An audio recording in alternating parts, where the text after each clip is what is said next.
Nagyon rendesen voltunk, igen. Elkezdjük.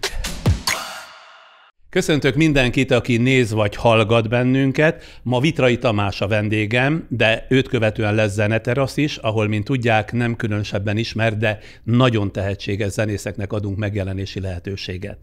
Szóval itt van Vitrai Tamás, örülök, hogy itt van a Friderikus Podcastban. Köszönöm, én is örülök. Szívesen jött? Szívesen jött, ugye? Mondhatna más? Előbb-utóbb szóvá tettem volna, hogy hogyha nem hívom? vagyok. Hogy van? Jól, köszönöm. Egészsége? Csak mint egy öreg ember, szóval reggel fölkelni egy kicsit fárasztó, tovább tart kiszállni az ágyból, itt fáj, aztán ez elmúlik. Biciklizem a szobában, tornázom. Ilyen szigorúan veszi? Tehát odafigyel? Muszáj, majd meglátja. Hát én már tudom, majdnem ott tartok. Behoztam magát, hát majdnem egykorúak lettünk itt az idők előre alattával. Na, szóval, ahogy itt lenni szokott, mondok a rendkedvéért egy életrajzot, önt ugye mindenki ismeri, de azért mégiscsak úgy gondolom, hogyha elmondom a alapvetéseket, akkor azért az fontos így a beszélgetés elején. Vitrai Tamás Budapesten született 1932. november 5-én, tehát akkor holnap lesz 89 éves? A 90-be lépek bele. Isten éltesse. Akkor köszönöm szépen.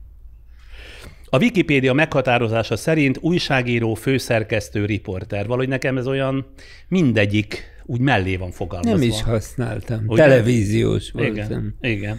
Első televíziós szereplése 63 éve volt, 1958. augusztus 5-én, amikor is angol tudása miatt kérték fel interjú készítésére. Televíziósként eltöltött 61 éve során meg annyi riport, szórakoztató és sportműsort készített, de a legtöbb tévés élőműsor közvetítés is az ő nevéhez és személyhez kapcsolódik. A Magyar Televízió archívumában körülbelül 4000 műsora van regisztrálva. Hát ez hihetetlen. Ezt szegény Baló Gyuri számolta meg. Így leszámolta, hogy 4000? Hát megnézte az archívumban. Ő mondta a műsorban. Alig van olyan sportág, amit ne közvetített volna a tévében, nem egy sportágat a közönség az ő közvetítéseiből ismert meg, így a műkorcsolyázást és a jégkorongot is. Összesen 21 téli és nyári olimpiáról tudósított, 15 könyvet írt, 27 magasrangú kitüntetésben részesítették, amik közül kiemelkedik a 2005-ben kapott Kossuth-díj. A Színház és Filmművészeti Egyetem tanára volt és professzor emeritusa, a Magyar Televízió örökös tagja. 2009-ben Medvecki Balázs, az MTV akkori alelnöke költségcsökkentésre hivatkozva elbocsátotta az MTV-től. Hát ez a legjobb mondat. És 3-szor volt nős. Stimmel minden? Hát igaz. Na, akkor meséljen. Szóval kezdjük onnan. Mi van önnel? Rendben van, hogy él, azt mondja öregesen, de mit csinál? De melyik napszakot mondjam? Reggeltől estig, minden érdekel. Igen. Nem, semmi jelentőset. Általában még ma is korán kelek. Ha lehet, minden nap ezt a említett tornát, meg a biciklit beleszövöm valahogy az elfoglaltságba, és aztán megcsinálom a reggelimet, ami roppant egyszerű. Jó recept, már nekem körülbelül 40 éve használom. Mi az? Kefír lemmaggal. És a lenmagot pirítja, vagy úgy teszi? Nem, az 2 kanál lemmagot bele a kefírbe. Mi a lenmagnak az élettani hatása, amire ragaszkodik hozzá? Hát ezt finoman kéne megfogalmaznom, szóval az emésztést segíti állítani. Akkor értem. Igen, aztán? Tényleg, aztán mi van? Ez változó. De van programja? Nincs rendszeres. Nem, nincs olyan. Nem. Most már 1,5 éve a vírus teszi ki a programomat, tehát ahhoz szabom. Nem nagyon járok el, ez az igazság. Ha nem kell, nem megyek sehova. Ami kötelező, hogy bevásárolok, általában 3 naponként. Nincs erre segítsége? Aki biztos a reggelit megcsinálja, mindig vagy vásárolni? Eleinte jelentkeztek szép számban a volt hallgatóim. Aztán látták, hogy jól vagyok, tudok menni, tudok vásárolni, akkor már magára hagyták. Igazuk van. Én is örültem. Mindeközben a gyerekem, a 2 fiam is jelentkezett, hogy ők is felváltva nagyon szívesen. Nem kell. Én imádok, és különben is nem tudok listát adni. Én improvizálok a bevásárlásban. Amin ráesik a szemem, ezt kipróbálom. Igen? Tehát jobban esik úgy vásárolni, hogy én veszem elő. És őszintén megvallom, mert egymagamat el tudom tartani abból, ami a nyugdíjas és egyéb bevételem. Tehát akármit választok, pillanatban még elég. Nem unatkozik? Olyan nem, nincs? Az soha egyedül életemben, ezt nagyon határozottan kell mondanom, egyedül, tehát önmagamban, életemben soha nem unatkoztam. Mindig találtam valamit, ami elfoglaljon. De mit csinál, amitől nem unatkozik? Tehát mi az, ami vagy a töltést olvasok, adja? Vagy zenét hallgatok.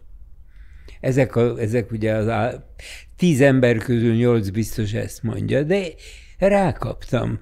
Volt olyan, hogy bekapcsoltam valamit a tévébe, és ráültem a szék karfájára, egy pár percig hallgatom, és 3 óra múlva keltem fel, mert tetszett, mert szeretem, mert hallottam, mert ismerem, és nagyon jó volt. Jó volt egyedül végighallgatni.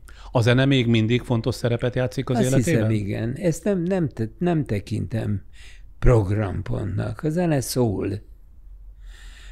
szól. És hát miután birtokomban van a Metropolitannek számos előadása, ami a stream idején, amikor ugye bármikor be lehetett a Metropolitanbe is kapcsolódni a vírus miatt, akkor ezeket egy jó barátom, egy közeli jó barátom, szakember lementette, és megkaptam mindet. Körülbelül 15-20 körüli előadás van meg. És sokkal jobb bárminél? Hát ezek nagyon magas színvonalúak. És őszintén szóval nekem szóval én annak idején igen, amikor srác voltam, akkor nekem az énekes volt az idolom. Most már a mű az idolom, hogy úgy mondjam. Már a zenemű. Igen, tehát maga az egész mű az, ami gyönyörködtet, és nem az, hogy ez a tenorista jobb, mint az a tenorista. Nem örömteli élmény megöregedni, mondta egy közelmúltbeli lapban megjelent interjúban. Mi rossz az öregségben? Hát egyszerű válaszom az, hogy minden. Minden rossz tulajdonképpen, mert az ember mondom, mert én magam nevébe beszélek, jó? Hiába keres magának elfoglaltságot. Hiába van annyi dolga, hogy ne kelljen ezzel foglalkoznia külön.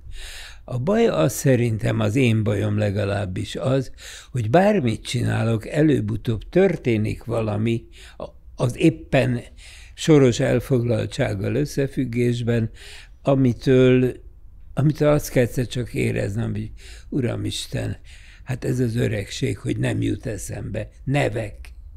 Ijesztően felejtek neveket. Na de ez én is, és 21 néhány évvel fiatalabb vagyok, akkor nálam ez Alzheimer? Magánál csak sima öregség?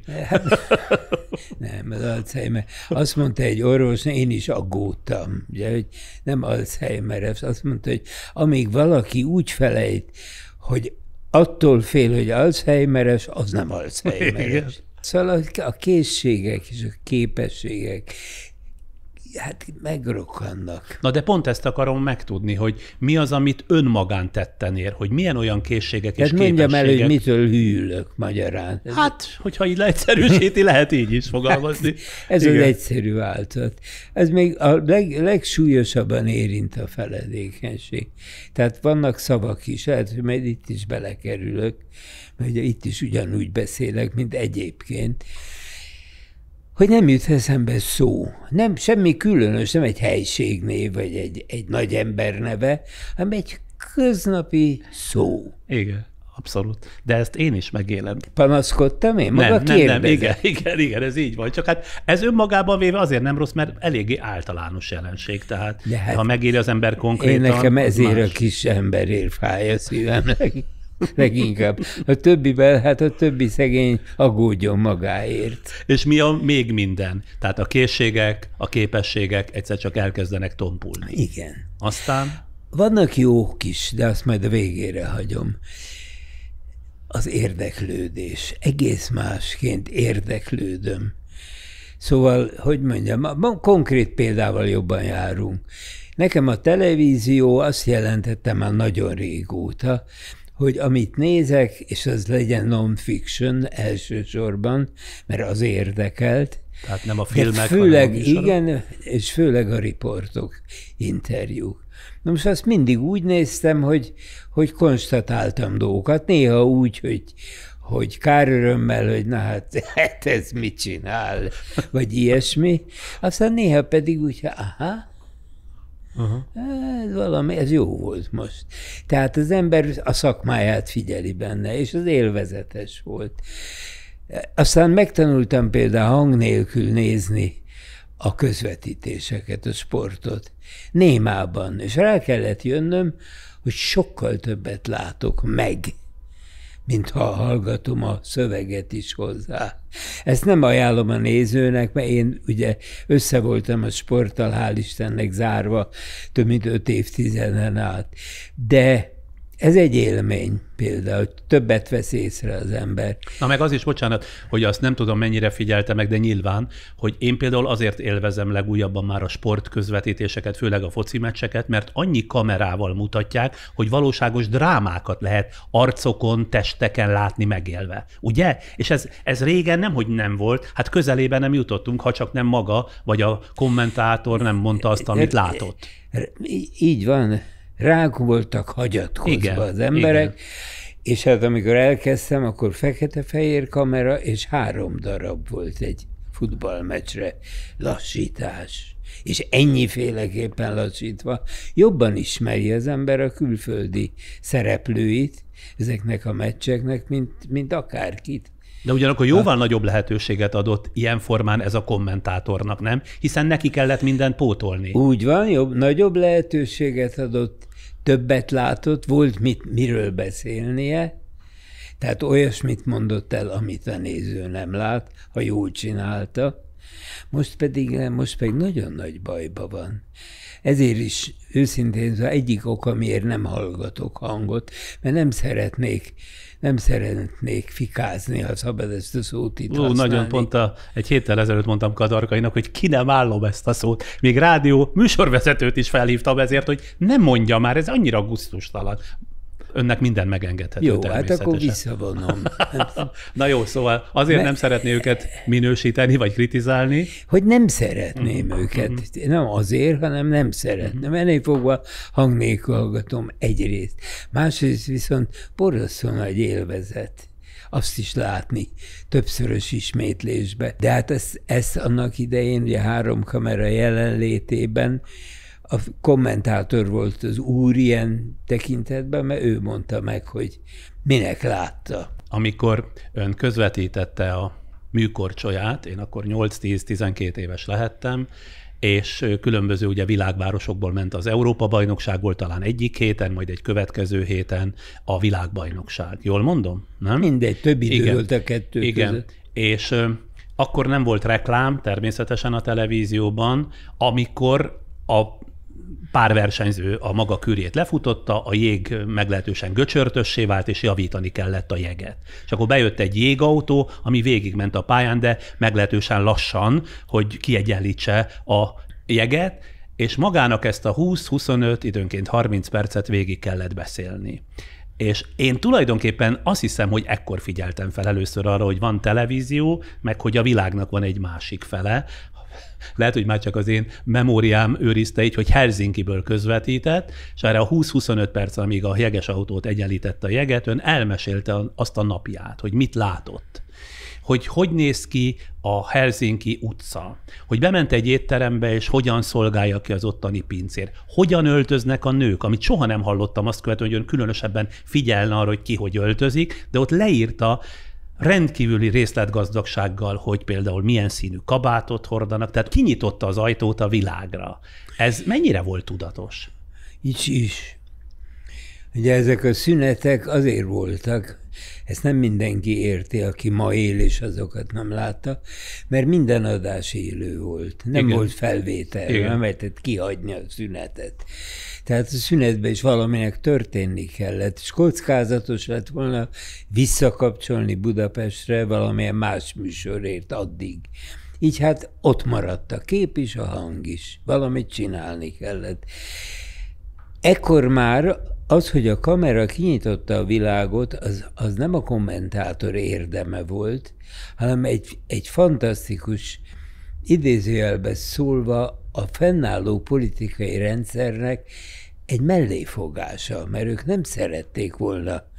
Nem nagyon voltak boldogok, hogy a világ kinyílt például Garmisch-Partenkirchenre, arra a téli világra, ahol a jól öltözött, elegáns embereket. Tehát, hogy az avatatlan néző egyszer csak azt mondja, jé, ilyen is hát van. ez a Nyugat-Németország, így néz ki, mert nyilván általánosított. Tehát ezt azért, ehhez annyi közön volt, hogy arról beszéljek, amit látok. Mert nekem is új volt, és én is belesétáltam, nem is zsákutca, egy olyan kalandba, amiben besétált volna a nézőm is, ha ott van. Például neki mentem egy üzlet ajtajának, mert nem volt kerete az üvegnek, akkor láttam először keret nélküli üvegajtót, de nem láttam voltak éppen, mert neki mentem, azt hittem nyitva van az ajtó. És ezt elmeséltem. Hát nyilván a Károlyom abban a szünetben, ugye? Igen, abban a igen. jégszünetben, nem történt semmi, és annyit helyesbitek csak, hogy még ráadásul nem teherautó vagy autót csináltam meg a jeget, hanem lajtos kocsi. Tehát úgy húzták, Az milyen? rémlassú. Én nem tudom, az milyen. Egy kocsi, a végén volt egy zsák letéve a jégre, ami lehúzta nyilván az apró maradványokat, és ráöntöttek. Persze. Lassú volt, rémlassú. Na de ezt ön mit kitöltötte az élménybeszámolóival? Manapság 3-5 perc alatt megcsinálják a jeget. És hát akkor egyszer csak, ami a nők ruháját illeti, hát ez egy kicsit elnagyoltam, mondta, csak annyit javítok rajta, hogy itt volt először interaktivitás. Azaz? Azaz a nézők betelefonáltak, hogy mondjam el a ruhák színét. Na most hát de nem is értett hozzá, értett hozzá? Abszolút nem. És akkor hogy tett? Mit és csinált? a 7 alapszínen kívül nem tudtam mást.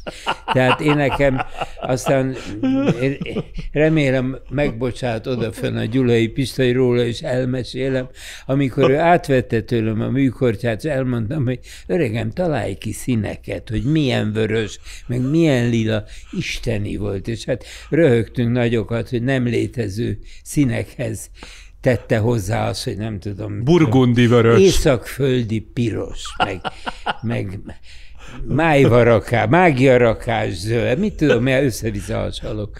De ez kölcsönhatás volt. Tudni akarták. És tudni akartak információt is, hogy kik ezek a lányok, fiúk, akik ilyen szépen néznek ki, ilyen szép, csinos lányok, fiúk, korcsolyáznak, szóval mindez, és úgy mentem el, hogy fogalmam nem volt az egészről. Tehát hát ez is már öreg történet. Egy régi korcsolyázót kértem meg, hogy legyen olyan kedves, leírtam az összes létező figurát, ami dupla Axel. Hogy mondja, attól még nem tudja, igaz? Nem, abszolút. Dupla Axel 2 forog a levegőben. Frász. Ezt csak rögtönöztem. De mi a dupla Axel, tessék? Mindegy, hogy mi a dupla Axel. De emlékszik még rá? De nem emlékszem, és akkor sem tudtam. Hát hagyja elmondani. Jó vagyok. Tehát akkor sem megkértem, most mondom. Megkértem egy régi korcsolyázó, ott ült mellettem, egy régi műkorcsolyázó. Most akkor, tehát már edző. Leírtam az összes lehetséges ugrás, figurákat, stb. És azt mondtam, hogy amikor ugrik, bökjön rá arra, ami ez, amit látunk. És rábökött, és a ceruzával, és mondtam. Dupla Axel. De nem tudtam megkülönböztetni. Később aztán már pár egy-két év múlva már igen. De az első alkalom akkor nem. De ez mindegy, szóval ezért de hogy mindegy. Nem hogy kell szégyelni magam. Nem, de hogy teremtett valami olyasmit, amit ezek szerint azt mondja, hogy nem tudatosan, hanem a szükség vitte rá, azért mégiscsak az iskolát teremtett meg. Nekem, mondom, aki Nyíregyházán éltem 10-12 éves, és szerintem az ország is így volt ezzel, kinyitotta a világot, akarva, akaratlan. Mert kinyílt. Jó, de ott ült volna egy kuka, akkor nem nyílt volna ki, csak legfeljebb képeket láthattunk volna.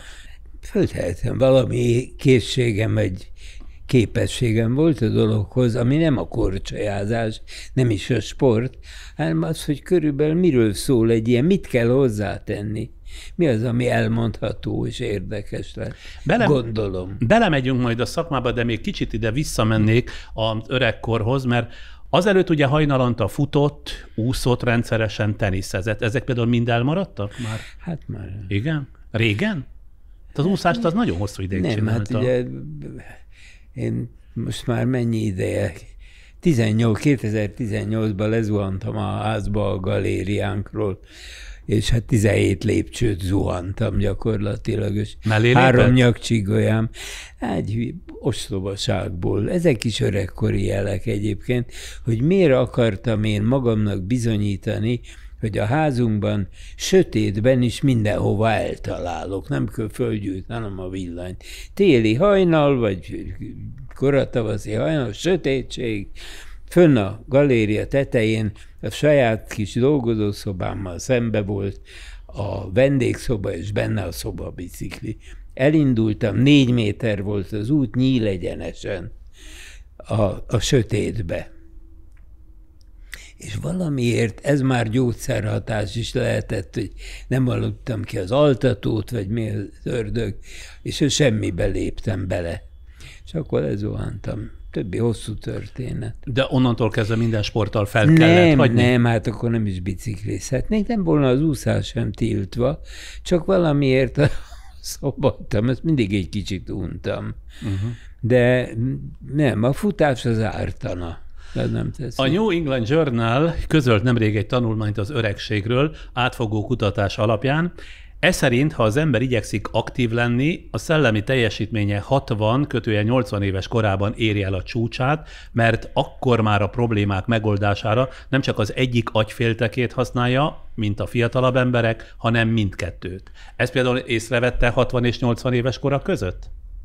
Tehát, hogy magyarul hogy egyszer csak szívemhez kaptam, szóval a másikat tekém is működik. Így is lehet fordítani, meg úgy is, hogy sokkal inkább produktívabb, vagy sokkal inkább mondjuk gondolatgazdagabb volt. Nem? Nincs ilyen? Miért kell nekem ezt itt előkotornem, amikor inkább hárítanám? Igen? Rosszul esik erről beszélni? Nagyon. Tényleg? Nem kellemes, sokat beszélek róla, és elvárom, hogy azt mondják, ugye ne beszélj marhaságokat. Így, mint ahogy maga is azt mondta, hogy maga is felejti már a neveket. Ezt így az ember szereti hallani. Jól esően hallgatja. Igen, itt vagyok, én 30 éve fiatalabb, és én is elfelejtem. Oké, akkor nem a nagy baj van. Én egyedül annyit tapasztaltam önnél, de például a mai beszélgetésben ez nincs jelen, hogy mintha nehezebben forogna időnként a nyelve. Az a zuhanás követ. Az azért igen. Van? Én meg azt gondoltam, hogy egy kicsit nem lehet az, hogy elszokott a beszédtől? Nem? Egyáltalán nem. Én azt hiszem, ez attól van, mert ez általában reggelente, délelőtti időszakban rosszabb, aztán, hogyha napközben valóban a beszéd hozza rendbe. De van olyan nap, amikor nem beszél senkivel? Nem. Kizárt dolog. Telefon a minimum. Olyan kérdéseket gondoltam át, amiről nem nagyon beszéltünk életünk, pedig hát hány évtizede? 4 évtizede? 5 évtizede ismerjük egymást? Hát én 18 voltam, ugye? Körülbelül.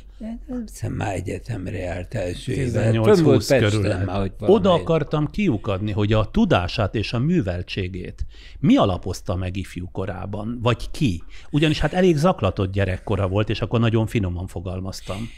Én a háború után gyerekeket vittek Budapestről föltáplálni vidékre, ahol már jobb voltak hoz, stb. Itt nem lehetett kapni, éhezés volt a szószoros értelmében.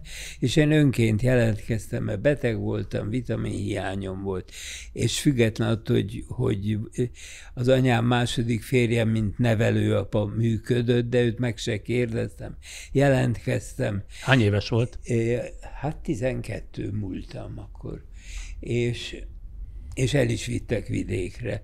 Na most, mikor visszajöttem, vesztettem volna 1 évet, mert nem jártam, nem végeztem el a második gimnáziumot, és hogy 19 napom volt, hogy magánúton letehessem. És akkor fogadtak mellém, azt mondta a nevelőapám, hogy szerezz magadnak egy házi tanítót, és próbáld el elvégezni, hogy ne veszíts 1 évet. És akkor annyi történt, hogy én a házban lévő én is a Költséggimnáziumba jártam, ő is, 3 évvel fölöttem, azt hiszem, és fölmentem, hogy nem tanítanál engem, hogy elvégezem a másodikot, elvállaltam. Hogy ez egy diáktársa volt? Tulajdonképpen csak 3 évvel idősebb. Járt. És elvállalt, de miután az infláció akkor dúlt, a tetőpontján volt, akkor abban maradtunk, ő így kérte, hogy minden óra napján 2 Hartmut ceruza ára 1 óra. Mert ugye az árak percekenből változtak. Hát 2 Hartmut ceruzáért adta az órákat. Na de ez a fiú minden tárgyból tudta önt képezni? Ez a fiú olyan művelt és okos fiú volt, amint ez utólag kellett megállapítanom, de nem sokkal utólag, és annyira tetszett a nevelőapámnak is ő, hogy megtartotta, holott már nem volt a 3. gimnáziumban szükségem rá, mert elboldogultam volna egyedül is, de nekem nagyon jó volt, mert ő is, azt hiszem, sose beszéltem vele erről, azt hiszem, ő is fölismerte, hogy nem kell engem a napi dolgokkal foglalkoztatnia, hanem bevezetett a képzőművészetbe, a zenébe, a történelembe, méghozzá egy olyan metódussal, aminek azóta is híve vagyok, mert vertikálisan tanítják ezeket általában, de én a horizontális tanítás híve vagyok. Tehát tudjam azt, hogy amikor a történelemben ezt és ezt a csatát nyerte II. Henrik, akkor ki volt a nagyíró Angliában, és így tovább. Tehát, hogy mi történt a művészetekben ugyanakkor. És rákaptam, hát imádtam olvasni. Az ember érdeklődése erre kapcsolódik rá. Azt nem állítom, hogy még ma is így olvasok, hogy megnézem, hogy mi ez. Dán történelmi témájú, és akkor nézzük meg, ki volt a király, meg kik voltak a nagy... Nem. De óhatatlanul azért az ember már így fogad be, amit még be tud fogadni. Ma mit olvas például? Miket olvas? Uramisten, a szerzőt nem fogom tudni. Az egóról szól ez a könyv, amit most például olvasok. Az ego által. De ez egy tudományos? Igen. Tudományos, de olvasmányos. De még szeretném elmondani, hogy ez a fiú, aki engem tanított, ez azóta a pszichiátria professzora, számos európai hírű könyv szerzője is. És nagyon büszke vagyok rá, hogy végül is egy ilyen ember volt, aki elindított. Sajátságos módon azóta, hogy tanított, azóta összesen egyszer találkoztam. Ezt akartam tudni, hogy tartották a kapcsolatot? Nem, de még él? Hát igen, úgy tudom, igen. De ő külföldön, vagy itthon? Nem, itthon. Akkor követte az ön pályáját, nem? Vagy igen, vagy nem. Nem hiszem, hogy nagyon izgatta őt a televíziózás. Na de minden esetben nagyon érdekes, hogy hát ön csinált önből embert, már a szónak ebben az értelmében, nem? És hogy egyszer csak úgy elengedte, azt hittem, hogy ez egy máig tartó kapcsolat. Nem. De... egy ilyen dolog azért kettős igény. Persze, ez nyilván. Mert végül is én is voltam valaki. Tehát érdekelhette őt, hogy lett ebből a kölyökből ez a televíziós fickó.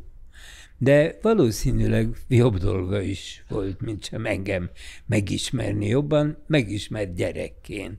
Én kíváncsian vettem volna, hogy minek látott. És akkor miért nem kereste meg maga? Nem tudom. Ambicionálta a későbbi években, évtizedekben, hogy azért ismeretanyagával, műveltségével kitűnjön a többi televíziós közül? Nem, és föltehetőleg ez nem is állja meg a helyét.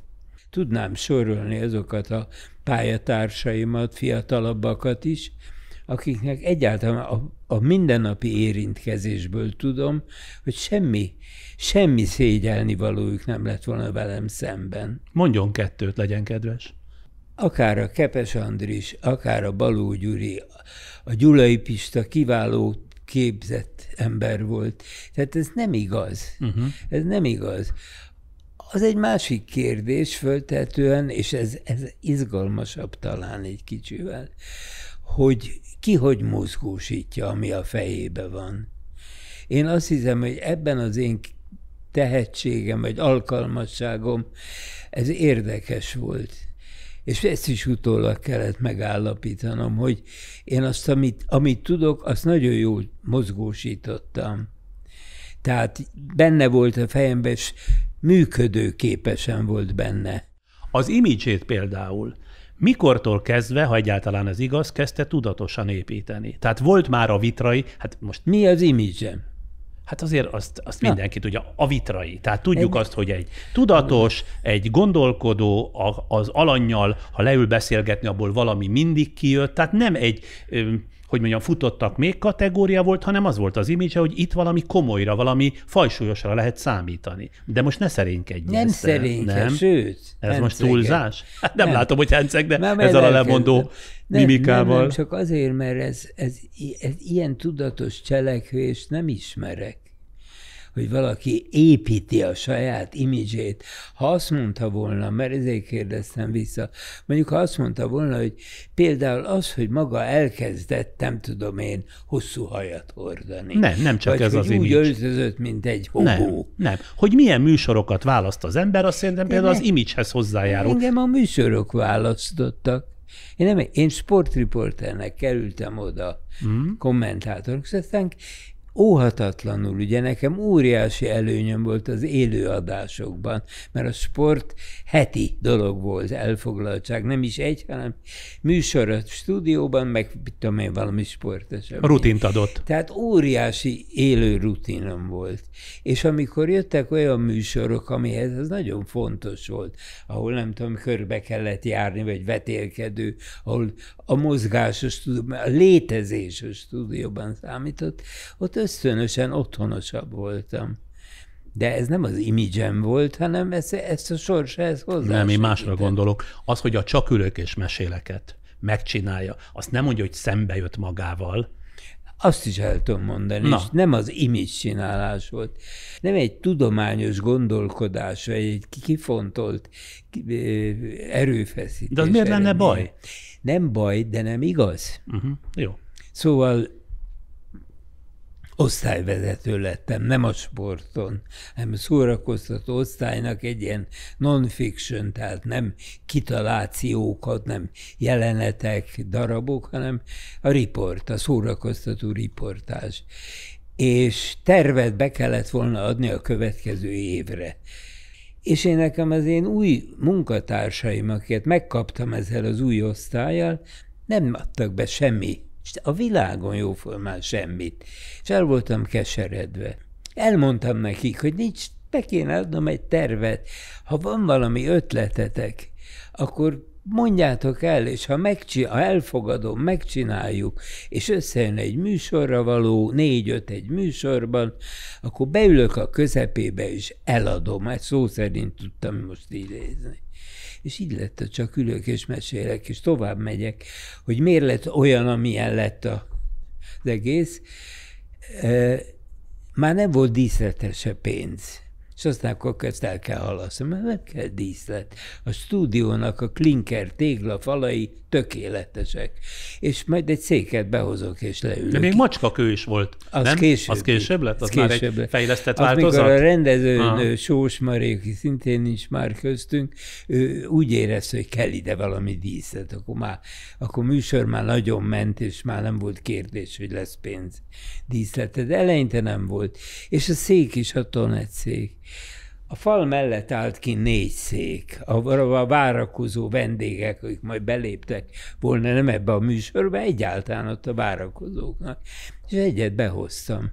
És az volt, hogy legyen a zenés szignál, ez alatt bejövök a székkel, és leülök rá. Az a varázsfúvalából volt? Igen. Ugye, jól emlékszem? Igen. És akkor bejött. Tovább nem tud, ennyi volt csak, nem? Ennyi volt. Így lett meg. Mi ebbe a építkezése az imázsnak? Olyan érdekes, hogy milyen más generáció. Ezt a maiak mind úgy mondanák, hogy hogyan építették tégláról téglára saját imidzsüket. Szégyelném magam. Miért?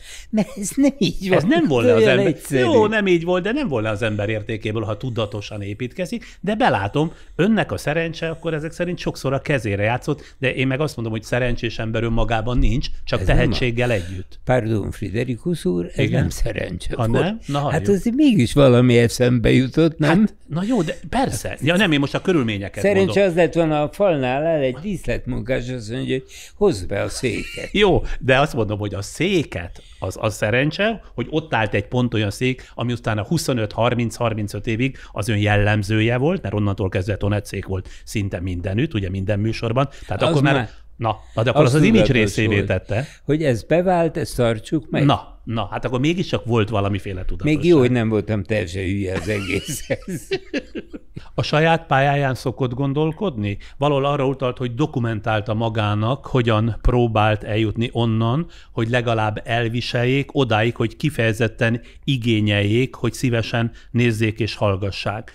Hogyan lehet ezt dokumentálni, és mit tudott ebből rögzíteni, vagy erről rögzíteni?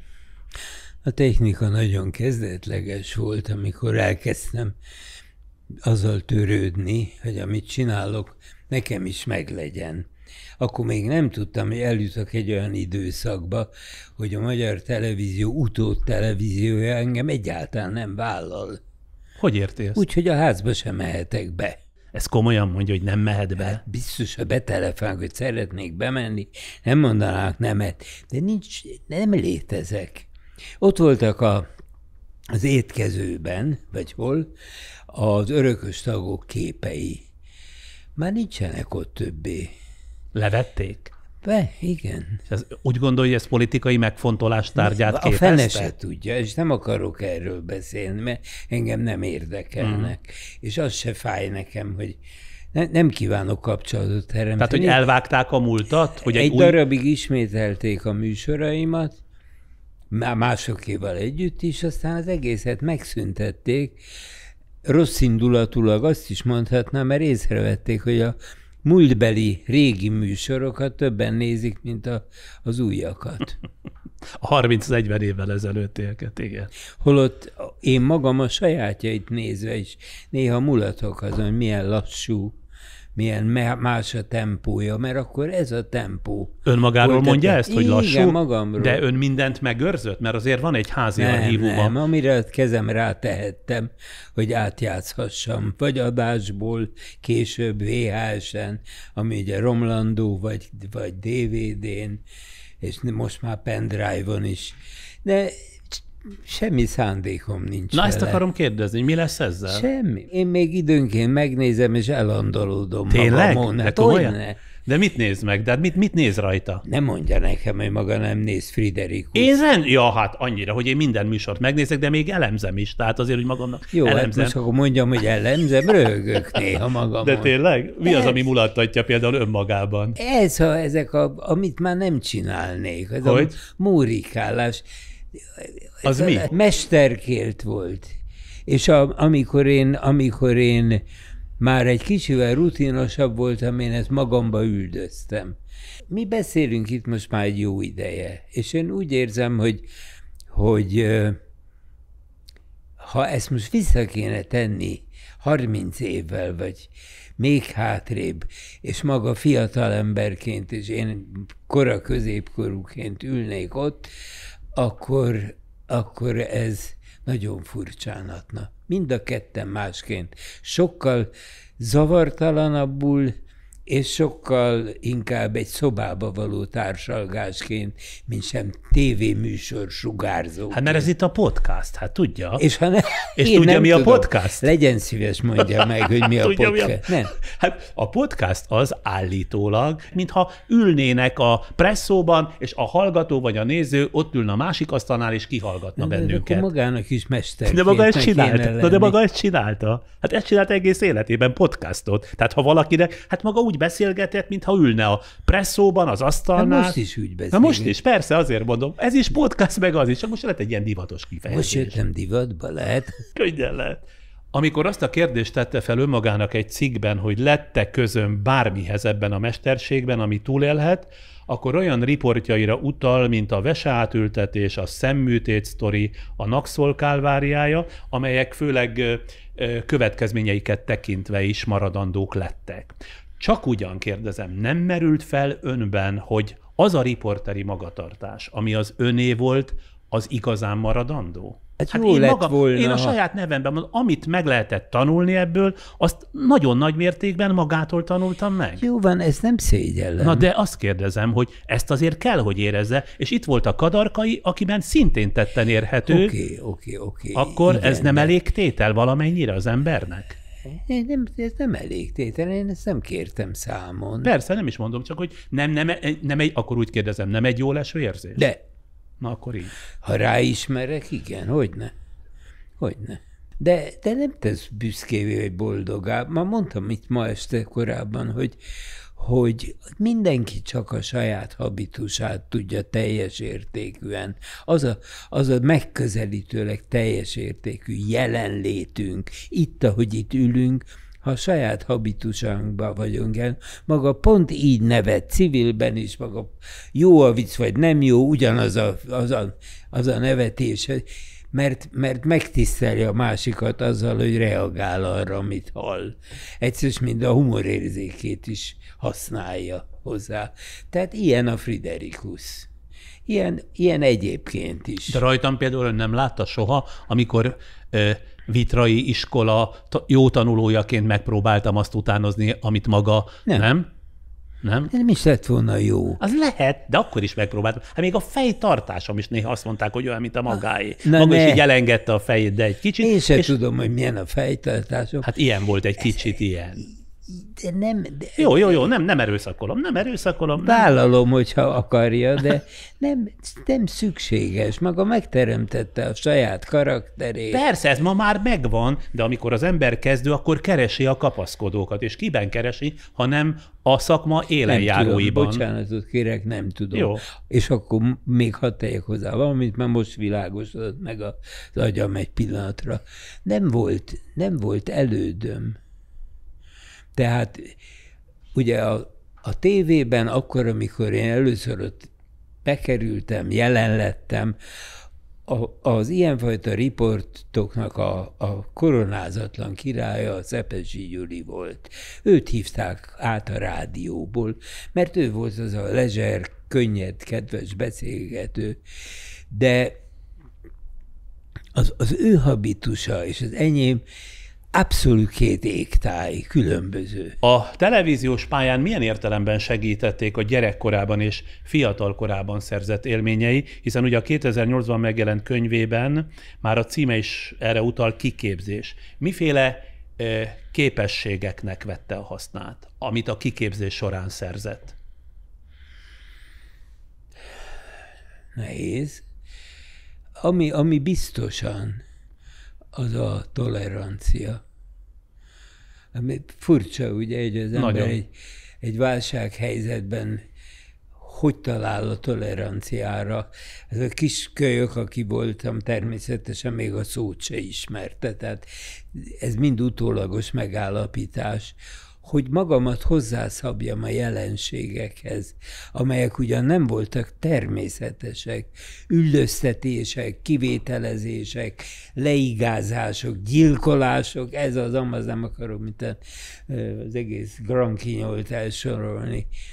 És meg kellett tanulni, hogy nem lehetett összezuhanni, nem lehetett. Szóval amikor például válsághelyzet volt, nem tudom, mit tette, valószínűleg a sorozatosan előforduló nehéz helyzetek, hogy megtanultam csak avval foglalkozni.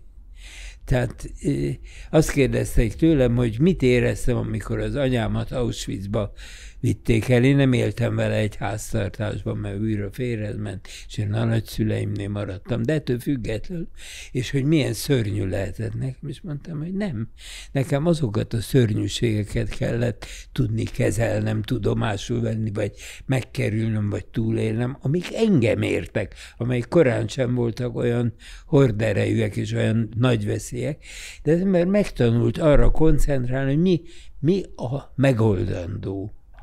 Azok a borzalmak, amiket át kellett élnie a háború során, illetve azt követően, meg utána is, hogyan függ össze, vagy azokból hogyan következik az ön képernyőn tetten érhető volt humanista elkötelezettsége? Nem tudom. Hogy következik abból ez? Szörnyű fölismerés, az már nagyon is felnőtt koromban ért, és megrohant egyszer csak hirtelen, amikor a feleségem rábeszélésére elmentünk Auschwitzben anyám nyomait keresni. És hát ott láttam mindent, a múzeumot, meg mindent, amit mutattak, és nem is tudtam nagyon leplezni, hogy nem valamiféle megrendülést éreztem, hanem egyrészt nem tudom jobb szóval mondani, hogy undort. És megrohant az a tudat, hogy állj meg, ember, az, akik elkövették, azoknak a helyébe csak véletlen nem vagy te, mert ugyanaz az ember, az is, aki elkövette, mint akin elkövették. De ezzel fölmentette az elkövetőket is? Nem mentettem föl, hanem magamat is, hogy úgy mondjam, besoroltam oda, hogy ne ám, nem nyafogni, vagy öklöt rázni, hanem tudomásul venni, hogy ne legyen ilyen az ember. Tudok-e ahhoz valamit magamból hozzátenni, azon kívül, hogy fölismerem, hogy nem az a dolgom, hogy gyűlöljem az ellenségemet, hogy ilyen egyszerűen fogalmazzak, hanem hogy az is ugyanaz, mint én, és mennyit visz bele a kényszer ott is, abba, amit elkövet. Szóval ezek nem szoktam ezen sokat gondolkodni, ahhoz ott kellett lennem, és egy pillanat alatt, ahelyett, hogy azt mondtam volna, hogy na hát ezt életem végéig az lesz a feladatom, hogy én bosszút álljak, vagy ne azonosuljak senkivel, akinek ez köze volt. És az jutott eszembe, hogy ez egy véletlen volt. Abszolút véletlen, hogy lehettem volna azon, oda is lepottyanthattak volna, mint bébi csecsemőt valakinek, akiből ez lesz. Ezt most felnőtt, illetve idősebb korában látta be, de fiatalon, amikor elindul a televíziós pálya, és aztán folytatja évtizedeken keresztül, ha valamivel jellemezni lehet, az a humanizmus, az ön tevékenységét. Nem tudom. Ez nagy szó, úgy érzékeli? Nem tudom, igen. Igen? Nem volt. Nem akarom én diminuálni minden áron, hogy micsoda nagy gondolatok voltak ezek. Nem kellett hozzá. Talán egy adottság, amit nem csak magamnak köszönhetek, szóval nem tudom. Mindabból, ami a fejembe bement, olvasmány, stb. Egyszer csak azt hiszem, ez ennek a quintessenciája, hogy a gondolkodásom ilyen. 1971-ben ösztöndíjjal 100 napot töltött Amerikában, ismerkedve az ottani televíziózással. Akkor vagy bármikor felötlötte önbe, hogy volna bennem elegendő spiritus az itteni érvényesüléshez, már hogy az amerikai érvényesüléshez. Nem, mert az anyanyelven kívül nem nagyon tudok elképzelni mást, mint ahogy ezt a szakmát gyakorolni lehessen. Az embernek ez speciál, amit én csináltam, meg maga is csinál, ez anyanyelven kell, hogy legyen. Lehet politikai kommentárokat mondani, kirgízül, jukagírul, mindenféleképpen, de ez anyanyelv kérdése. 1. 2. Én ott megnéztem a televíziózást 71-ben. Ott már az a reklám tömeg már megvolt, ami most nálunk jelen van. És én azt mondtam, hogy ilyen nálunk sose lesz. Ami egy hülyeség volt persze, mert tudhattam volna, hogy lesz. Igen. Meg például a talk show. Hát meg voltam győződve róla, hogy ennyi műviséget, amit ott belevisznek, hogy fényvillogtatással, meg tapsvezérrel, meg az Isten tudja mi minden. Én csak tudom. Na, és a közönséget idomították, és azt mondtam, hogy az kizárt dolog. Ezt én nem tudom csinálni, mert nem hiszem el, akkor jól csinálom. Kell az érzés, hogy amíg felhangzik taps, az én váltottam ki azzal, amit mondtam, vagy kérdeztem egyszer. De érdekes, hogy soha nem bízta magát a tudattára, hanem mindig az ösztönei voltak az első számban. Igen. Ugye? Ezt nem titkolom. Mert ugyanis ezt az ember, ha látja Amerikában, hát minimum le akarja másolni. Nem, önt ez meggátolta, csak hát így lett az 5 szem közt, ugye, ahol még a kamerát se engedtem be a stúdióban épült 4 falú szobába, mert azt mondtam, csak a kontráját tudom megpróbálni. De egy teljesen anti-TV műsor volt. Hát két ember beszélgetett, ön és a vendége, és egy szoba volt, de a kamerák nem voltak a szobán belül, hanem üvegfalon túl. Azért, hogy felejtse el abba a pillanatba belép. Én ebben hittem váltig. És az a véletlen furcsaság, hogy így is működött. Pontosan ettől működött, hogy maximum 5-10 perc után elfelejtette a vendég. Csak engem látott. Nem tudott, nem volt más szempár, nem nevetett bele a kameraman, semmi nem volt. Értem, de ezt maga is... Maga nem hiszi. Maga is, azért nem hiszem, mert már maga is... már nem kell. Nem, de maga ezt el tudta érni magától is. Tehát ez azért mosolyogtam az imént, nem azért, hogy ezt lenézem, amit gondol, vagy amit mond, hanem mert ezt, ha leült beszélgetni, és 1-2 perc alatt nem tudta elintézni, hogy mindegy, hogy hány kamera van. Nem tudtam, a mélység. Hát amikor oda megy mondjuk a tanyán, a tanyasi történetnél ahhoz a bácsihoz, és megy maga mögött a kamera, és a tanyasi bácsi önt látja, hát ugyanúgy megnyilvánult, mert maga ezt el tudta valahogy érni. Hát ez egy képesség. A kettő közt is sok év eltelt, 1-2. Igen. Hogy én is hinni akartam abban, hogyha csak ketten vagyunk, akkor én is 2-re szabom magam át. Tehát akkor nem nézem, vagy nem látom tudatosan, hogy például merre nézek, akkor még a kinézés, ami később eszközömmé vált, mert rájöttem, hogy ki kell szólni igenis a nézőhöz. Az azt jelenti, hogy belefordul a kamerába. Igen. De akkor még nem, akkor csak abban hittem, hogy itt ketten legyünk. És a 21 készült abban a fázisban, 5 szem közt, és egyetlen Major Tamás volt, aki zavarta, hogy nincs ott a kamera. Tényleg? Igen, mert ő szeretett volna néhány dolgot, nagy igazságokat oda megmondani. Hát ő ugye látnivaló volt, hogy zavarja. A többiek azok... Hogy úgy van a tévében, hogy nincs itt a tévé eszköztára. Igen. Kik voltak a mindenkori tévézésben itthon a legveszélyesebb ellenlábasai, vagy méltó vetélytársai? Ebben a szakmában ki magát nevezi ki. Ennek, vagy annak, vagy Zseninek, vagy nem tudom, én jobb vagyok, mint a kis, a másik azt mondja, ugyan már, ez egy hülye, ez mit tud? És akkor tudjuk, köztünk élnek, és mi is egymás között élünk. Mi nekünk is megvolt. Nekem megvolt, hogy kit kell legyőzni. Ez volt Szepesi? Ez Szepesi volt, igen. De ezt ön mondta ki? Hogy kit kell magamnak legyőzni? Én mondtam igen. Ki, igen.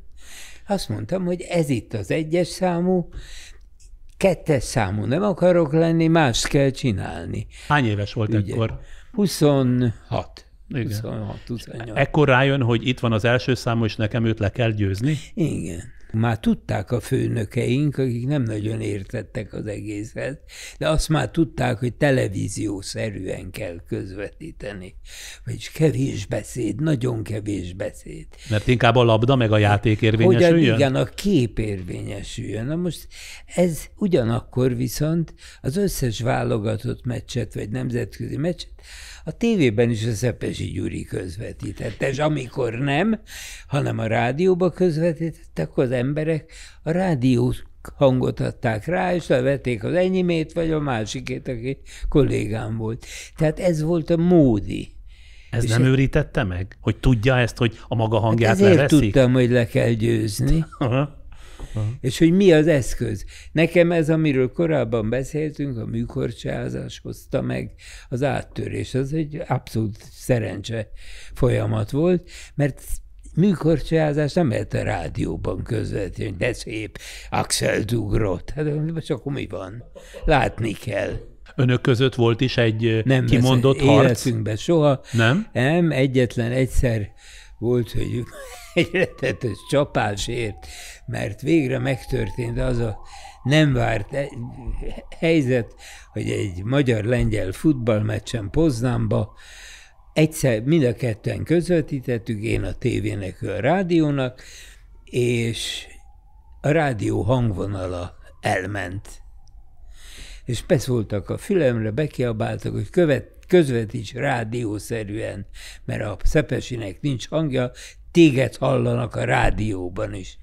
Azt mondtam, hogy most megmutatom, hogy ezt lehet tudni csinálni. És akkor nem az felgyorsulva? És mint az őrült rádiószerűen közvetítettem, majd szünet lett. Tehát a vége lett az első félidőnek, szünet, és hát ugye vártam, hogy mit mondanak, hogy de jó voltál, vagy nem.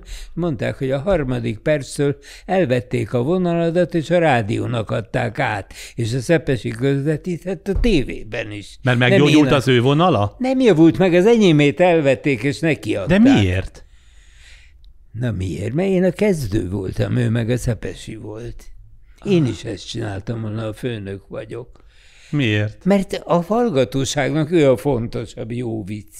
És önök között végig volt egy ilyen ellentét? Ekkor történt meg az, hogy azon az éjszakán Poznánban egy szobában laktunk, egy kétágyas szobában, egy éjszakát töltöttünk csak ott, és nem aludt egyikünk sem, hanem ezt megbeszéltük.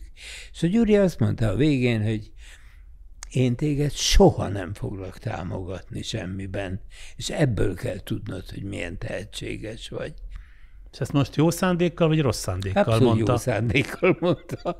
Nem is támogatott soha. Hát nem tudom. És amikor ugye már öreg emberek voltunk mind a ketten, akkor megkérdezték, hogy lehetett volna egy barátság Szepesi és köztem, és a Gyuri azt mondta, hogy hát nagyon nehezen tudom elképzelni. És mikor engem is megkérdezek, mondtam, hogy ebben viszont mindennél jobban egyetértek vele. Ez volt ez a 0-0, ugye? Tehát ilyen... De 0-0 az nem, az hát nem is értem. hívsági kérdés volt. Ez. De hát önnek a 0 az teljesen természetes. Úgy hívják azt a számot, hogy 0. Nem nullnak. De a sportban, a labdajátékokban 0-t mondtak. Ez a német 0. Ja, ez onnan hagyományozódott? Ezt a Kodály Zoltán, hogy miért zavarta őt a futball, azt nem tudom, de valahol elmondta, hogy a magyar nyelvnek nem a német 0, hanem a magyar 0. A latinos szó. És ezt akkor, hogy hívták azt a híres nyelvészt, aki beszélt a rádióban? Lőrince Lajos? Lőrince Lajos.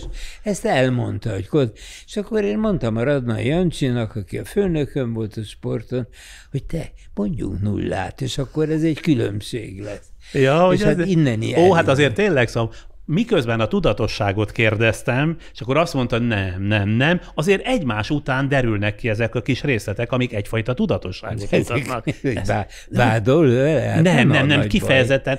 Azért, mert úgy érezte, hogy én itt számon kérek valamit. Igen, nagyszerűen, persze.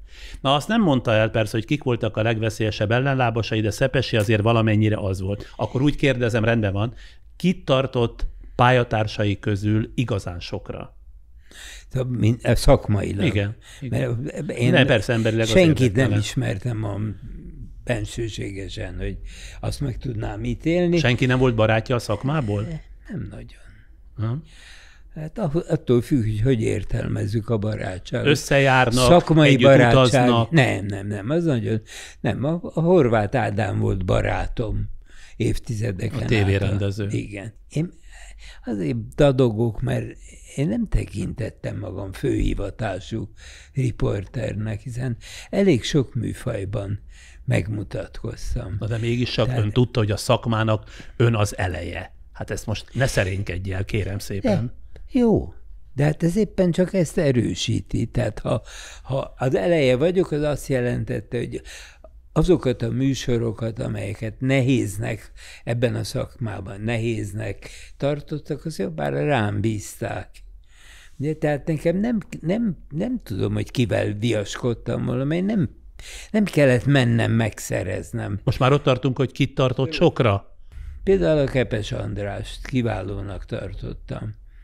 Nem tudom, milyen nagy író lesz, ez majd kialakul később. Hogy olvasta a könyvét bármelyiket is? Egyet olvastam, igen. A Knézi Jenő klasszikus sportriporter volt, és igen magas színvonalon tudta, amit tud. Teljesen más karakter volt, mint én ebben a sportriporteri szakmában. Én a tévés oldalát tartottam fontosnak, ő a szakmát, tehát a sportágat. Többet is tudott, nem egy sportágról, mint én. A Gyulai Pista az egy univerzális fiú volt, olyan, én azt mondtam róla, hogy olyan, mint a japánok, hogy nem talált ki semmit, de mindent jobban tudott, mint akik kitalálták.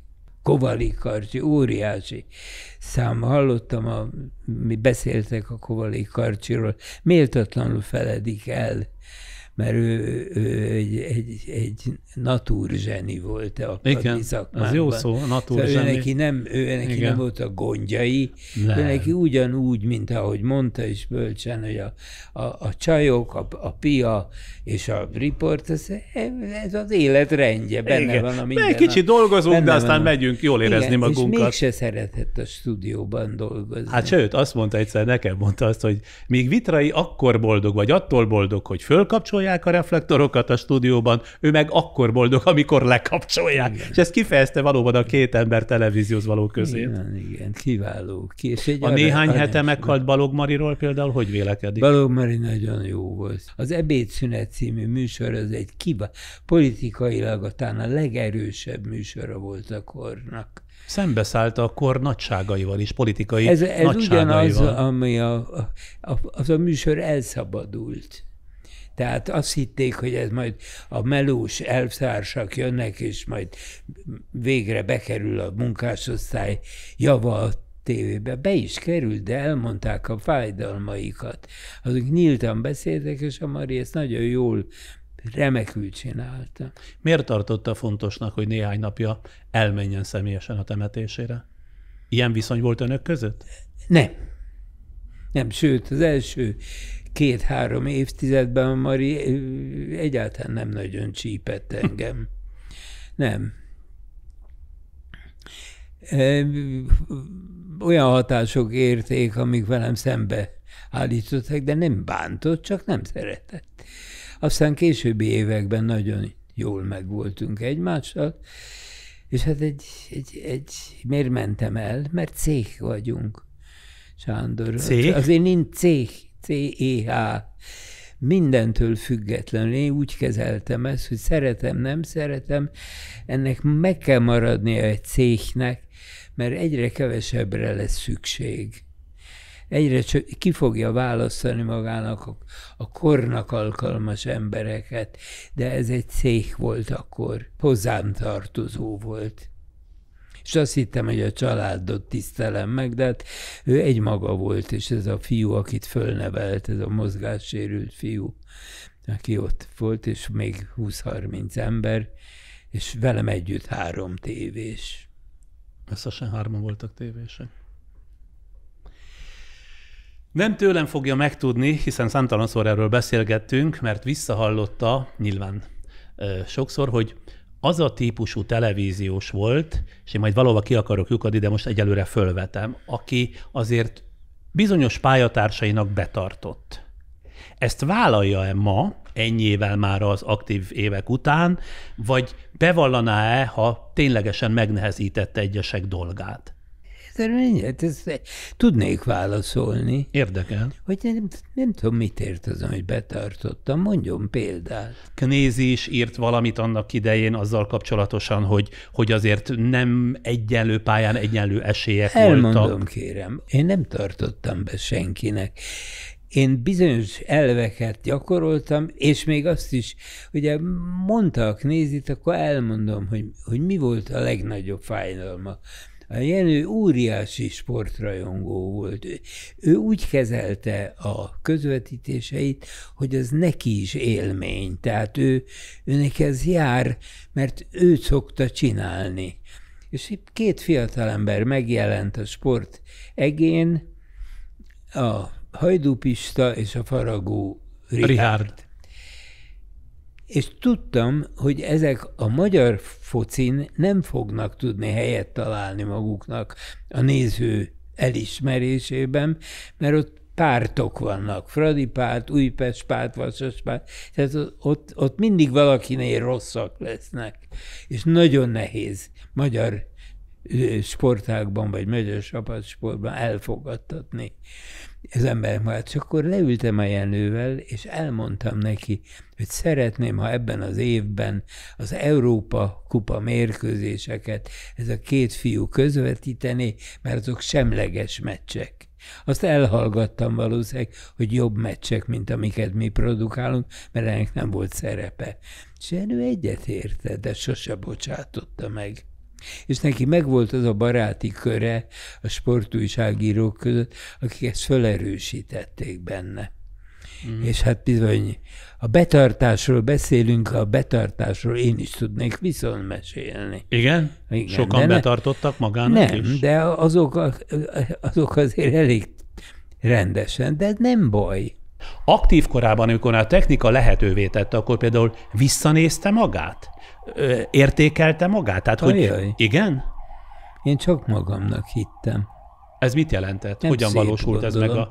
Úgy, hogy a kritika sajnálatos módon, ez a sajátja, vagy legalábbis én így vélekszem, hogy a jó kritika az nagyon melengető, simogató, nem ér semmit. Ettől nem érdemes egyáltalán elemezgetni.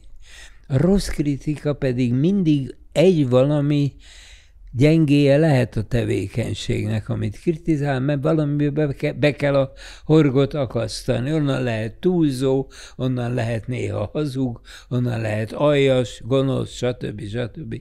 Utáltam is a rossz kritikát, de tanulsága csak annak volt.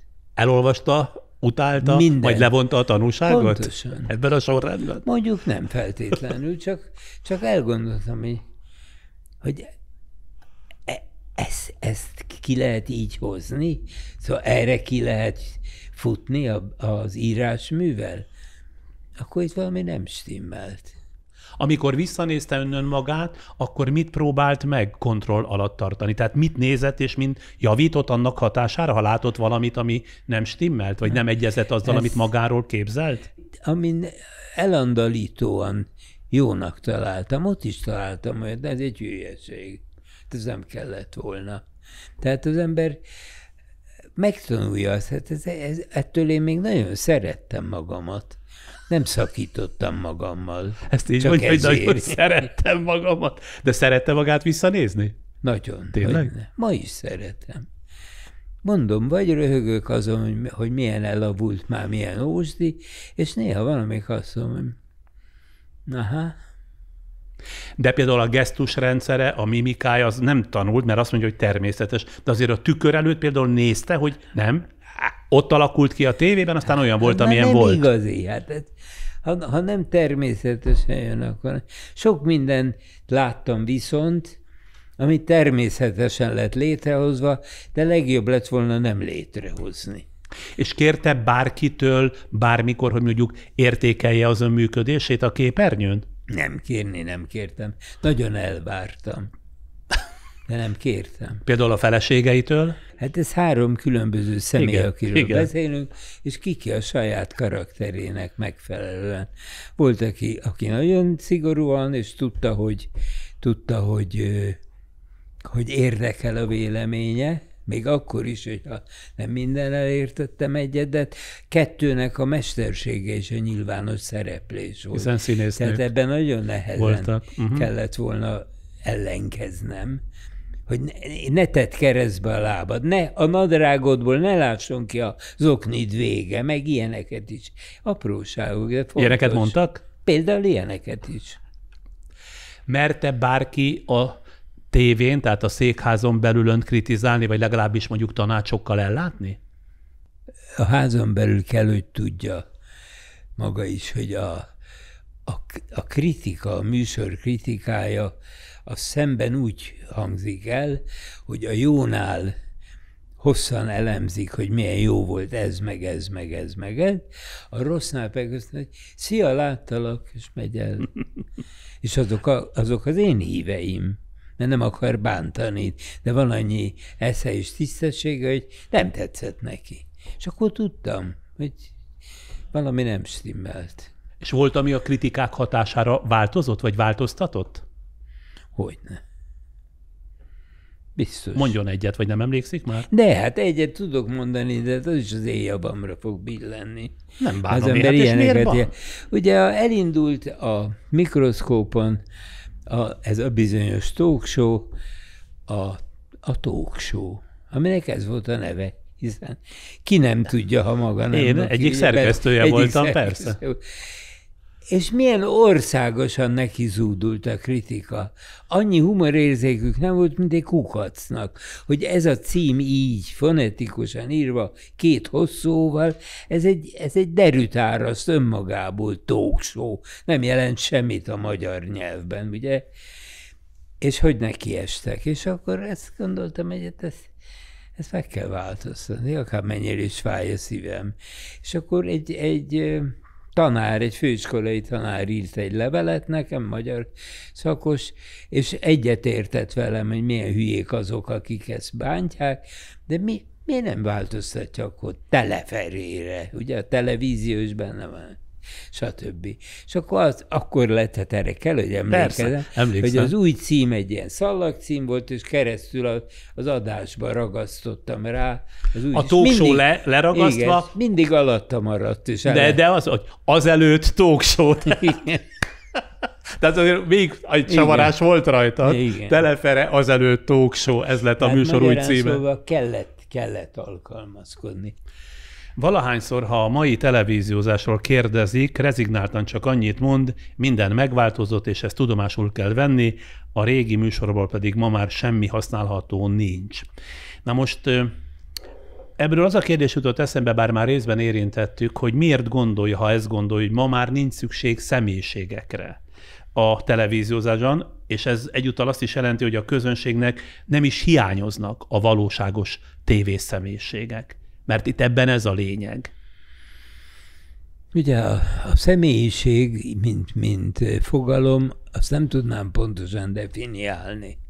Azt azonban igen, a civil ember a képernyőn, a civil televíziós, maga, akár én és még többen, nem szükségszerűen riporterként, hanem a civil, aki úgy képviseli a televíziózást, hogy ő egyébként civil önmagát viszi oda, nem csinál vele semmit. Az nincs. Az nincs. Kikiáltók vannak, meg ilyen műsorközlők. Vannak azok, akik egymás köz körülbelül a csatornánként, most a nagy kereskedelmiekről először szólva, és a nagy közszolgálatiról is. Van mondjuk 4-5-6 ember, akik mint egy ilyen rotációban, az egyikben zsűritag, a másikban szereplő, a harmadikban nem tudom, betanító, de ezek nem civil televíziósok, hanem ezek közszereplő művészek, ha ez a szó ide illik egyáltalán. Azt hiszem fölfokozta. Nagyon. A magamfajta és az ilyen civilek már nem kellenek. Maga csinált politikai műsort 4-5 emberrel. Mert ez a mesterségének egy ága. És meg lehetett különböztetni, most nem udvarolni akarok, jól észre lehetett venni, holott nem főhivatású politikus, hanem főhivatású civil televíziós. De ezek kiveszőfélben. Ez már egy más mesterség. Ha keres tartalmakat a tévében, mit részesít előnyben? A hagyományos televíziók valamelyikét, vagy ön is inkább az internetes felületet, tehát a Netflixet, az HBO, tehát inkább ilyeneket néz? Nem? Semmi sem jellemző. Általában mondják, hogy láttad tegnap és fölhívják a figyelmet, vagy megnézem, vagy nem. Egy a bajom, ami valószínűleg nem tisztességes dolog, hogy 5 perces laufot kap mindenki. 5 perc. Ha 5 perc tovább tudom nézni, akkor nézem tovább, de általában 5 percen belül, hogyha nem. Ha nem teljesít, akkor már a 6. perc lehet a legkiválóbb. Hát ez csak a vicc kedvéért hangzik. Így nem tudom türelemmel nézni. De nem csodálkoznék, ha maga nem így volna. Nem, én mindent megnézek, szemben magával, aki azt mondta, hogy soha nem lát semmit, de mindenről tudott. Tehát egy speciális képessége volt, amit azt hiszem egyedüli képesség volt. Valószínűleg 5 percekből ítélkeztem. Valószínűleg, mert semmit nem látott, de mindent tudott. Nem, ez se igaz. De hát ez így volt. Hát azt mondja, látta ezt? Nem láttam. Ha letagadtam, az pontosan olyan volt, mint a szembejövő ember, aki azt mondja, hogy szia! Nem akarta bírálni, és inkább letagadta. És talál olyan műfajt manapság, amit ígéretesnek talál, akár még olyan módon is, hogy mondjuk kedvtelésből ki is próbálná. Érdekes módon nem próbálnék ki semmit. Ez miért mondja ilyen kategórikusan? Mert befejeztem. Ma este befejeztem. Azt hogy érti, hogy ma este? Hogy? Nem este megy ez a műsor? De, este. Tehát ez az utolsó nyilvános szereplése? Elhatározásom szerint igen, de nincs ebben semmi dráma.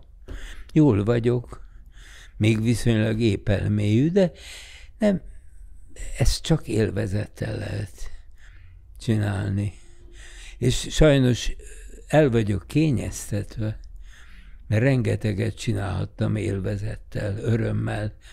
Nem amikor befejeztem, és leoltották a lámpát, hanem amíg égtek a lámpát. Hogy ez Kovarik meg. És az ember azt mondja, hogy nem fontos, ezt nem kell addig húzni, míg azt mondják, hogy hát azért ez megöregedett, már nem kéne már csinálni, már úgy is mondják, biztosan. De van olyan műfaj, amit azért úgy, ha nem is kipróbálnád, de úgy tetszetős? Megmondom, mik azok tetszenek, és ez fura ellenmondás, de elvállalom. Például ezek a séfes műsorok, mert igaziak. Jézus Isten, maga ilyeneket nem nézi 5 percnél tovább? Ezt nézem 5 percnél tovább. Séfes műsor? Nem biztos, hogy ugyanarról beszélünk. De. Hát amikor ott főznek ilyen, hol civilek, hol híres emberek. Rá, de akkor... az, hogy az indulatok, az izgalmak, és főleg ezek a nagy séfek, akik még komolyan veszik, amit csinálnak. Mert a táncos, meg száraz három, meg nem tudom micsodában, két percig nem hiszem el.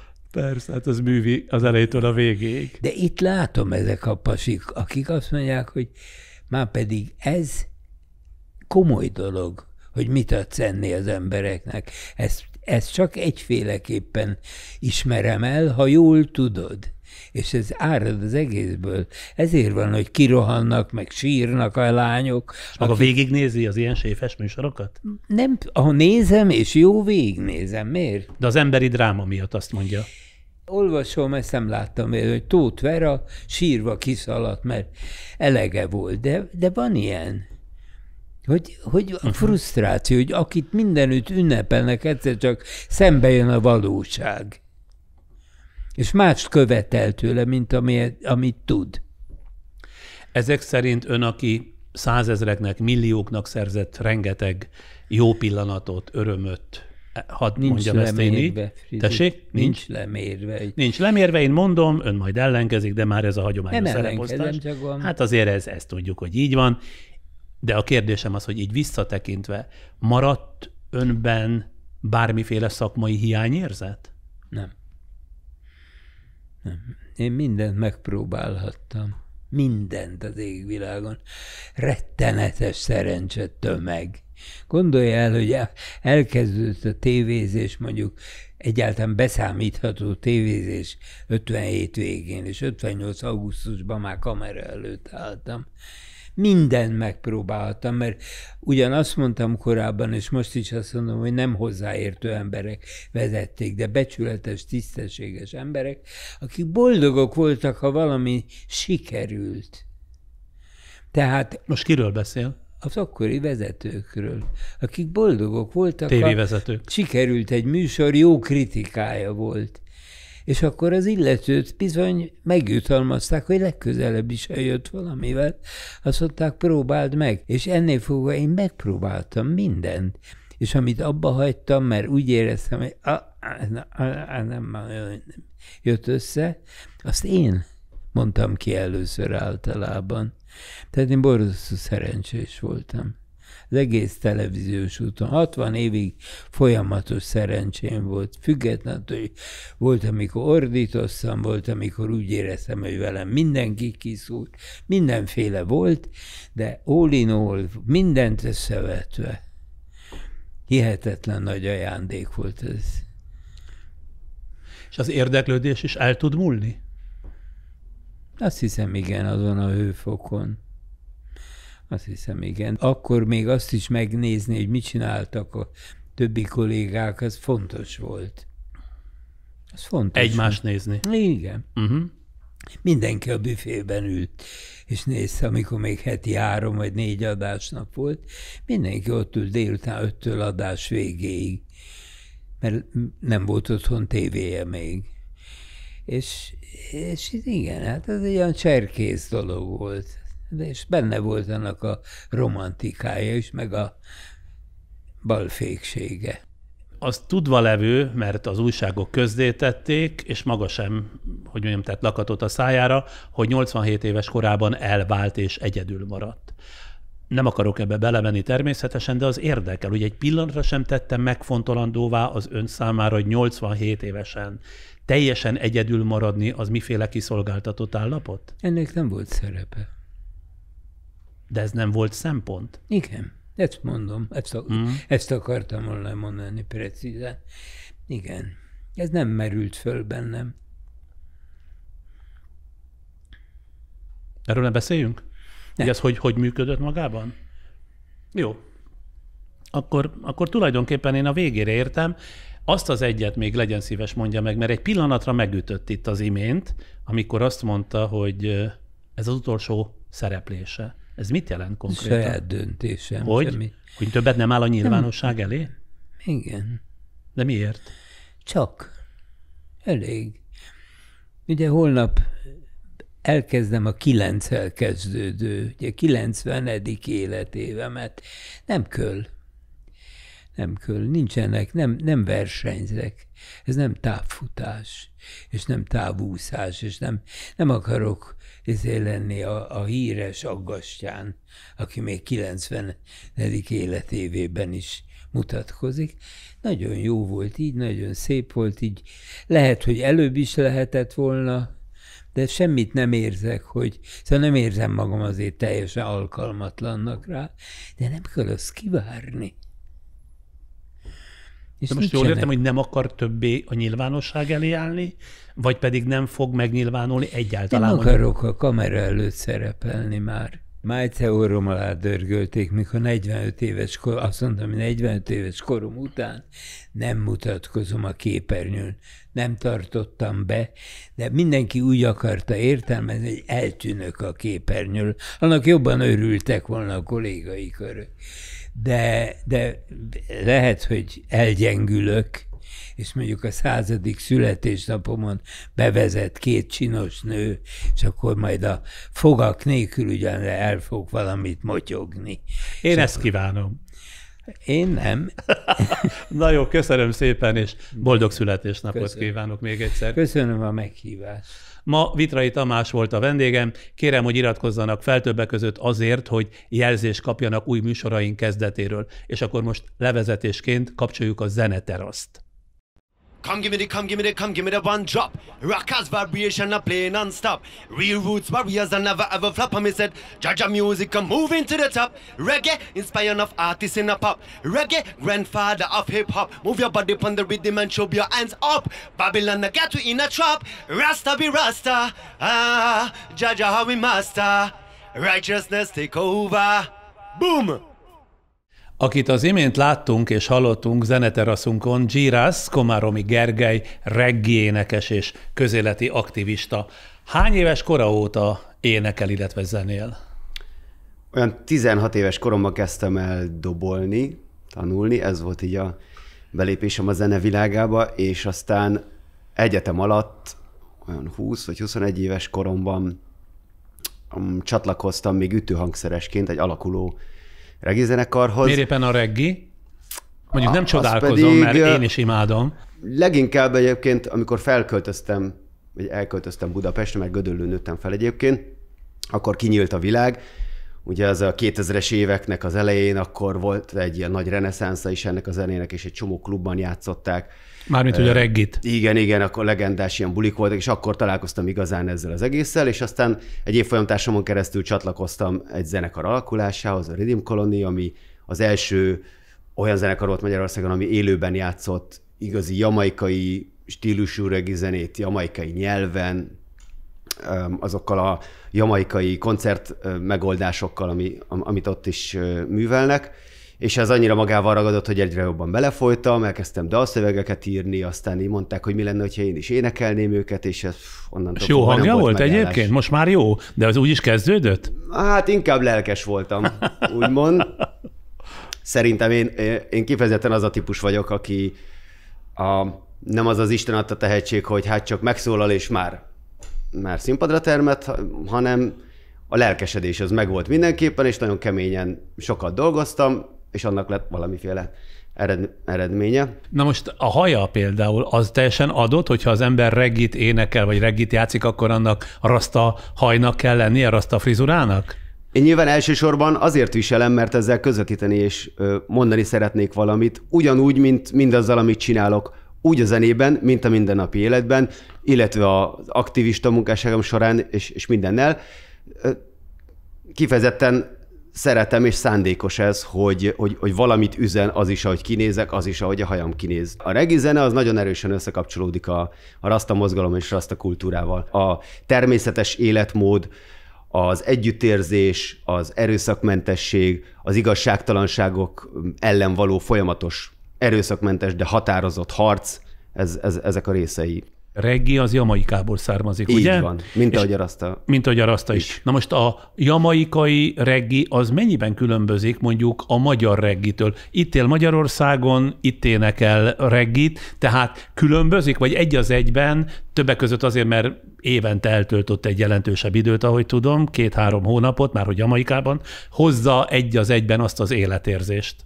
A reggae zene az előadónként, zenészenként különbözik, nem csak országonként, sőt, éppen arról is híres a reggae zene, legalábbis azok számára, akik így kicsit jobban belemélyednek, hogy mennyire hihetetlenül gazdag és sokszínű, annak ellenére, hogy ha nem igazán ismeri az ember, akkor nagyon egysikúnak, vagy ugyanolyannak gondolja valójában. Nem. Tele van élettel, tele van életerővel. Igen, ön is ismeri, rengeteg alműfaja van, tehát nagyon-nagyon sokféle, és Jamaikán belül is, ami egyébként egy kis ország, rengeteg előadó van, és rengeteg féle előadó, aki mindegyik egy kicsit saját stílusban nyomja. Ön tulajdonképpen azért lett aktivista, mert a reggae határozta meg, tehát egyikből következett a másik? Ez folyamatosan az egész fiatalságom alatt is előkerült kicsit az igazságtalanul elnyomottaknak az ügye, az igazságos világ felé mozdulásnak az ügye. De hát zenében is gyakran énekel meg ilyeneket, tehát amiket sőt, én igaziból leginkább és egyre inkább engem ez az, ami foglalkoztat, és ez az, amiben a zenével is szeretnék hozzájárulni ahhoz, hogy jobb világban éljünk. Amikor 2015-ben legelőször végre 10 év reggae zenélés után kijuthattam Jamaikába, és ott eltöltöttem egy 1,5 hónapot elsőre, az nagyon megváltoztatott. Az alapvetően inspirációt megy oda gyűjteni, vagy örömzenélni az eredeti reggit játszókkal, akiknek ez az erejzetében csörgedez. Nyilván minden évben egy kicsit más. Amikor oda mentem 2015-ben, fogalmam nem volt, hogy mi fog várni. Volt bennem egy nagyon nagy kíváncsiság, egy kis félelem is, hogy mi lesz itt, hogy a fehér magyar gyerek oda megy, és akkor hülyét csinál magából, hogy miért csinálom ezt az egészet, vagy nem tudom. Ilyen bizonytalanságok is voltak bennem, és egy olyan óriási megerősítést, nagyon-nagyon pozitív megerősítést kaptam ott, és őrületes inspirációt, hogy aztán ez indított el a konkrét aktivizmus, vagy közéleti aktivizmusban is. Tehát 2015-ben ekkor volt az, hazajöttem Jamaikából, és egy hónappal később már az első polgári engedetlenségi akció volt, ez a plakátfestegetős, menekültválság, stb. És aztán minden egyes évben már egy kicsit más motivációval mentem vissza Jamaikába, közben lett ott gyakorlatilag családom is, tehát testvéri szinten összebarátkoztam ott emberekkel. Hol plakátrongálásért kerül elzárásra, amit ön plakátjavításnak nevezett, hol a városligeti fakivágás ellen akciózik, sőt arra is vetemedik, hogy időnként munkagép elé feküdjön, lesz, ami lesz alapon. Na most mi az oka is a magyarázata, hogy ennyire érzékeny a társadalmi kérdések iránt, mert azt hiszem annyival letudni, hogy mert szeretem a reggit, és a reggiből ez következik, azt hiszem leegyszerűsítése lenne a dolgoknak, nem? Nyilván a tudatos mérlegelés is része ennek az egésznek. Mi az, amiben úgy érzem, hogy én a legtöbbet tudok tenni adott helyzetben, adott időben, mi az, ahol szükség van rám, arra, amit én tudok beletenni a saját képességeimmel. Szóval ezek alapján... Ad hoc inkább?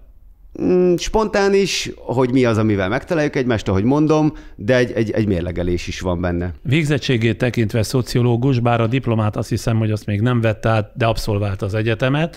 A szociológiai pálya nem vonzotta? Tehát szociológusnak lenni olyan nagyon nem érdekelte, hogy nem arra felé halad, hanem inkább a zene meg az aktivizmus felé?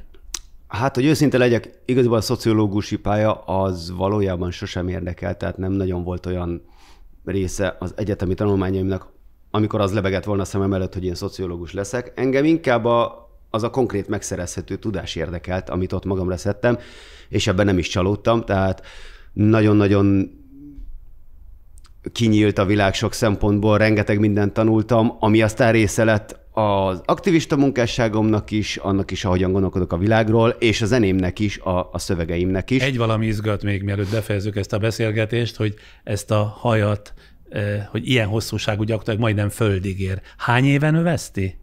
Hát azért nem ér majdnem földig, egy olyan... Mit mondott? Kb. Térdig talán, de egy olyan 18 éve, 17-18 éve. Hogy tartja ezt tisztán? Hogy lehet ezt mosni, ezt a hajat? Én a természetességben hiszek, amennyire csak lehet. Igyekszem természetes életmódot folytatni, ezért is vagyok vegán, és ezért igyekszem minél kevesebb vegyszert magamra tenni és magamba tenni. És ez a helyzet a hajammal is. Igaziból nem is mosom gyakorlatilag egyáltalán, csak természetes vízéri, folyótó, tenger, eső, és tökre az a tapasztalatom, hogy beállt egy ilyen öntisztulásra, és sokkal egészségesebb és tisztább, ráadásul, mint régen, amikor mindenféle samponokkal mostam. Na jó, akkor ezt is megtudtam. Mit hallunk zárásképpen a zeneteraszról? Ez egy kifejezetten erre az alkalomra összedobott félig-meddig szabad freestyle, félig-meddig egy dalnak egy ilyen remixe lesz. Move Your Body az a címe, és egy kicsit szól, vagy nagyon szól elég sok mindenről arról is, vagy azok közül is, amikről beszélgettünk. Rasta életmód, mi ez az egész, ez az energia, ami van ebben a dologban. Tehát erről fog szólni a dal. Erről Köszönöm szépen, meghallgatjuk. Giras dalával véget ér a mai műsor. Legközelebb jövő csütörtökön találkozunk, viszlát.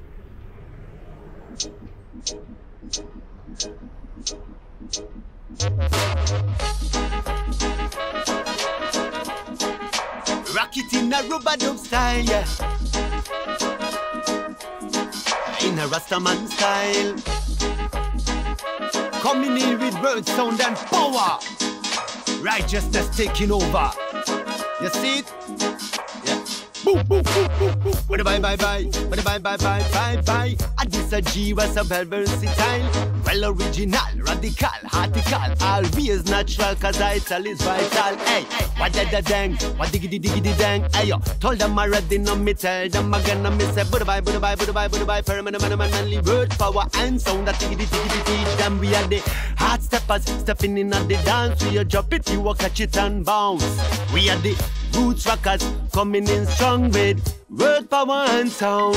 Hey, drop it in a automatic style. G was keeping it very versatile, yeah. Positive vibration make me feel highly. Hey, move your body on the rhythm in a rubber-dub style. Move it in a rubber-dub style. Move on the beat, skank on the drum and the bass line. Bye. Bim! Move your body on the rhythm in a rubber-dub style. Move it in a rubber-dub style. Move on the beat, skank on the drum and the bass line. Alright. Move your body, miss, move your body. Rock and come in real energetically. I miss physically, spiritually fit and healthy. I tell you every time, hatika, rootically. Get up, stand up and step up and rock. I miss select the bag, yeah, select the one you give me rubber-dub. Skank and a vibe and the rhythm when it's a drop. Cause this a rubber-dub, a real top. And this your Rastaman vibration make me feel so fine. Proper education made the people rise and shine. Global revolution, this so get up and join. You better now waste more time. Bim! Rock it in a rubber-dub style. I and I lick it in a rubber-dub style. I be a rock it in a skank it in a jam it and I hit it in a drop it in a rubber-dub style. Boom! Move your body on the rhythm in a rubber-dub style. Move it in a rubber-dub style. Move on the beat, skank on the drum and the bass line. Bye. Bim! Move your body on the rhythm in a rubber-dub style. Move it in a rubber-dub style. Move on the beat, skank on the drum and the bass line. Watch out! Give me the rhythm and make me know give them a baby make me call. Yo, better than mommy, mother than mommy, totally phenomenal. So when the dibby sound, them come around the killing a man. Musical, standing up top with the beat analog or digital. Full up selector, yeah, the people, them a ballad. This a tune make the whole of them up a bounce like a ball. Yeah, them a bubble of wine and a biggle of villain. No trouble me making it a villain at the sabaco good of the devil. Yo, yes I.